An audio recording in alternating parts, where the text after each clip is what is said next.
My parents disowned me at my birthday dinner. In a packed restaurant, they called me a disappointment. I stayed calm and hit record. They didn't know they'd been stealing my inheritance for years. By the end of the week, my father was in handcuffs. I held my phone steady under the restaurant table, watching the red dot pulse. 26 years of family dinners, and I finally had the sense to document one. "You've been nothing but a disappointment," Bernardet announced, her voice carrying across the dining room. Other tables turned to stare. "A drain on this family's resources and reputation." Nicholas nodded, cutting his steak with surgical precision. "We've supported you long enough. Consider this your notice." "Notice of what?" I kept my voice level, though my pulse hammered. "Disownment." Bernardet smiled, that thin, practiced smile she reserved for social functions. "Effective immediately. No more family support, no inheritance, no contact." Emma shifted in her chair, studying her wine glass. She'd known. Of course she'd known. "Happy birthday, son." Nicholas raised his glass in mock celebration. "Time to make your own way in the world." The recording captured everything: their calculated cruelty, the public setting chosen for maximum humiliation, the way other diners whispered behind their hands. I slipped the device into my pocket. "I understand," I said quietly, standing. "Thank you for making this so clear." Bernardet's eyebrows lifted slightly. She'd expected tears, pleading, maybe anger, not calm acceptance.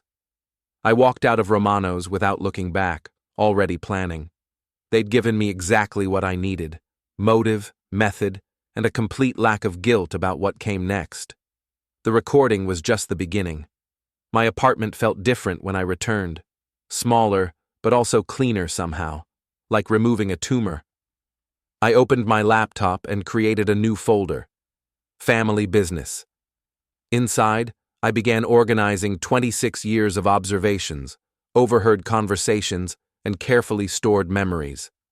The trust fund Grandmother Eleanor established in 1987.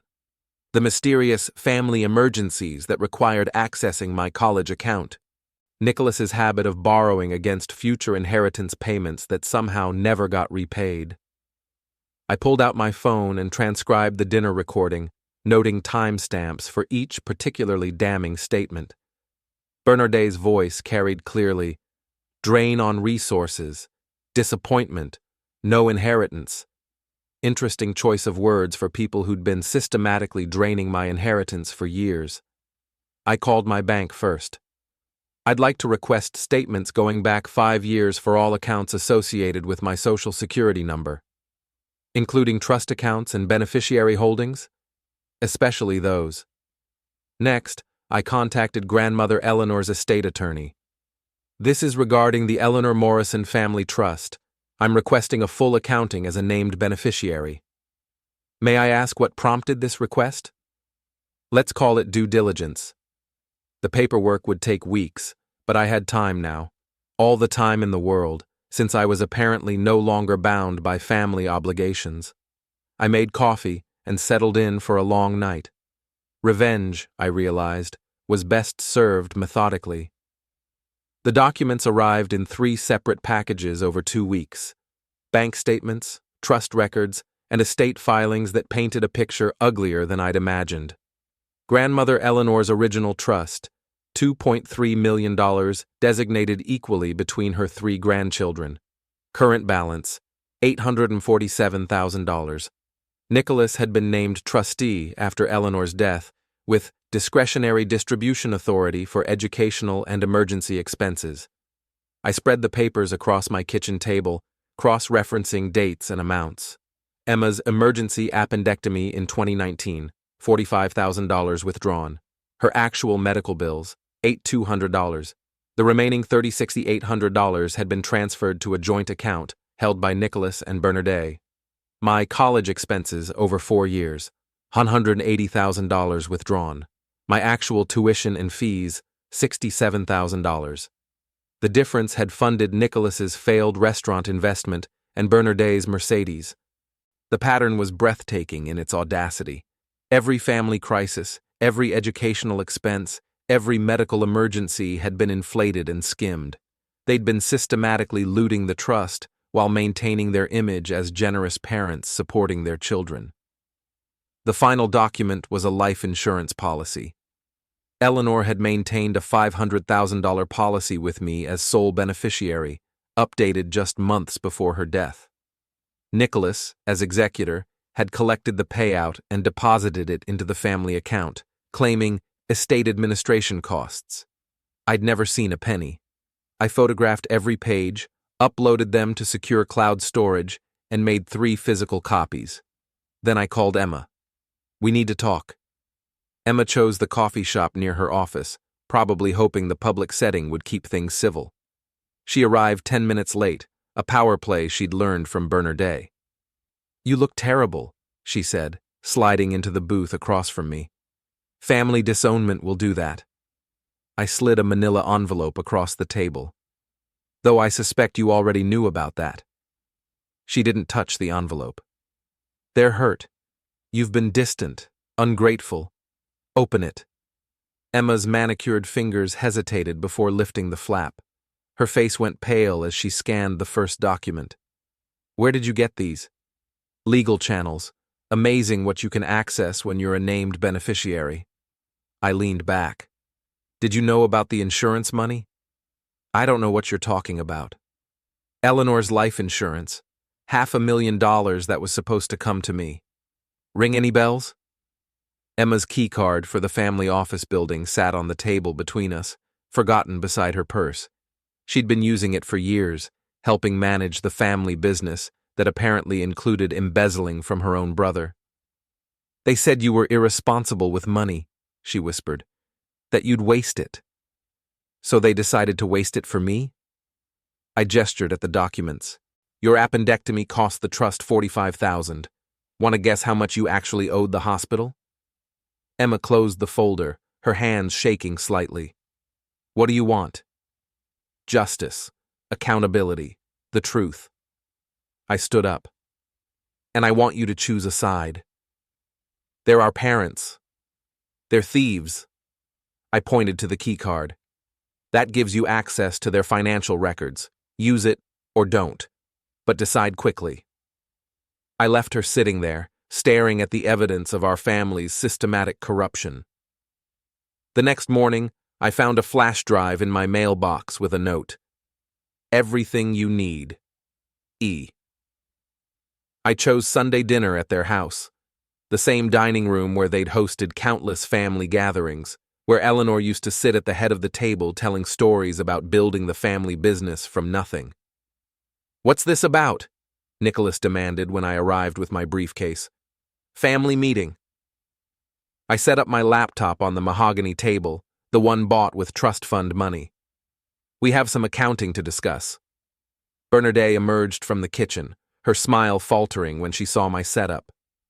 "I thought we made our position clear." "You did." I clicked play on the recording from Romano's. Their voices filled the room, crystal clear. Drain on resources, disappointment, no inheritance. "You recorded us?" Bernardet's voice climbed an octave. "I documented a business transaction." I opened the first folder. "Speaking of business, let's review the Eleanor Morrison Family Trust." Nicholas moved toward the door. "This conversation is over." "Sit down, Dad." The steel in my voice stopped him cold. "Unless you want me to have this conversation with the State Attorney General instead." For the next hour, I walked them through it all. Every forged signature, every inflated expense, every fraudulent withdrawal. Emma's flash drive had provided the missing pieces, their personal account records showing exactly where the stolen money had gone. The vacation home in Aspen, Bernardet's jewelry collection, Nicholas's gambling debts from his failed business ventures. "We were protecting the family assets," Nicholas finally said. "You were stealing from your own children." I closed the laptop. "Eleanor trusted you to manage her legacy. Instead, you've been systematically looting it for 8 years." Bernardet sat frozen, her perfect composure finally cracking. "What do you want?" "Full restitution, public acknowledgement, and your resignation as trustee." I packed my materials. "You have 48 hours before I file criminal charges." I walked out of the house I'd grown up in, knowing I'd never return. The newspaper ran the story on Thursday. Local businessman charged with trust fund embezzlement. The accompanying photo showed Nicholas in handcuffs, Bernardet hiding behind oversized sunglasses. I sat in my apartment, reading the article over coffee. The reporter had done thorough work, detailing the scope of the fraud and the impact on the beneficiaries. Emma was quoted as a whistleblower who'd provided crucial evidence. My phone buzzed constantly. Former family friends, distant relatives, neighbors who'd always smiled at family gatherings. Everyone wanted details, explanations, reassurance that they hadn't been complicit in something ugly. The financial documents scattered across my table told the final story. Restitution would take years, assuming Nicholas and Bernardet had any assets left after legal fees. The house was already in foreclosure. Bernadette's jewelry collection was being liquidated. Their perfect family image, carefully constructed over decades, had collapsed in a matter of days. Emma called that evening. "The trust attorney wants to meet next week to discuss restructuring and oversight." "Good. I'm sorry," she said quietly. "I should have questioned things earlier." "We all should have. Will you ever forgive them?" I looked out my window at the city lights, thinking about Eleanor's stories of building something from nothing, of leaving a legacy for future generations. Nicholas and Bernardet had nearly destroyed that legacy through greed and manipulation. "Forgiveness isn't the point," I said finally. "Truth is." The next morning, I deleted their contact information from my phone. Some bridges, once burned, were never meant to be rebuilt.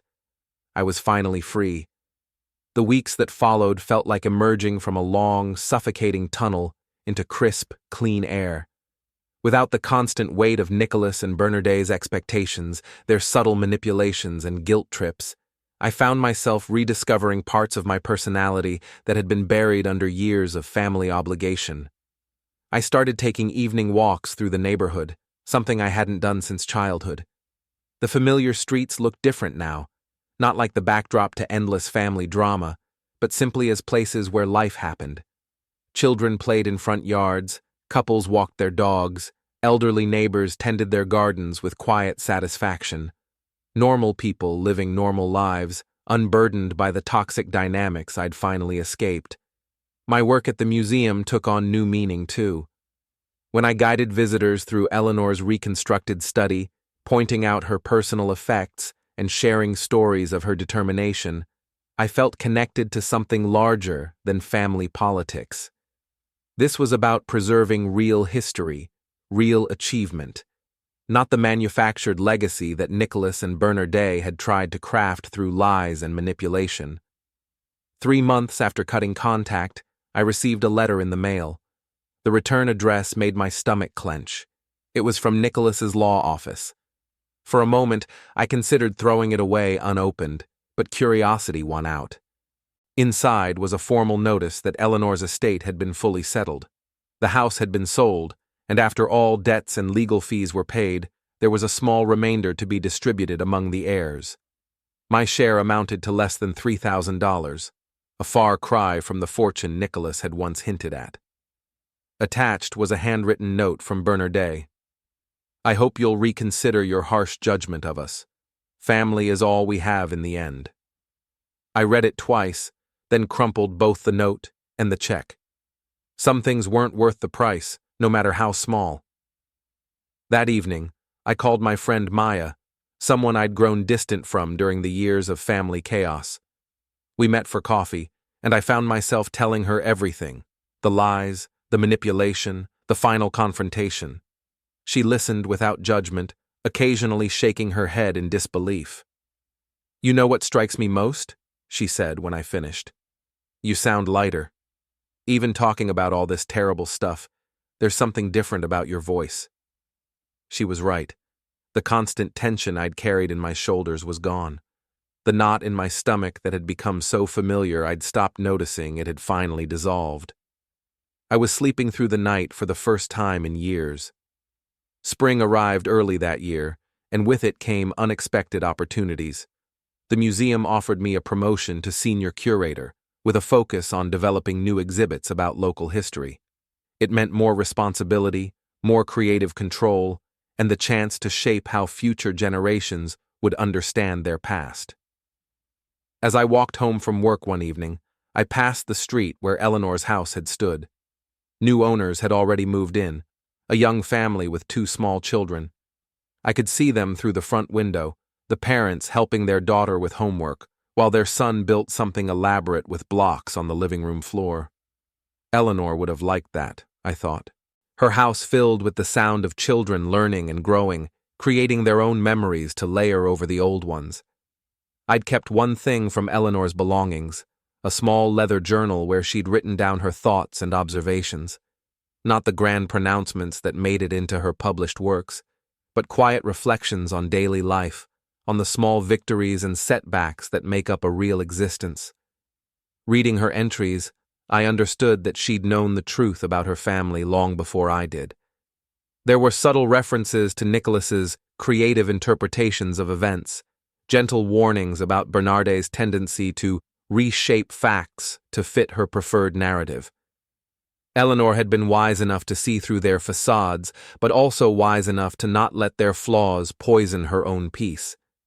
That night, I opened a new journal of my own and wrote the first entry. Today, I began building something that's truly mine.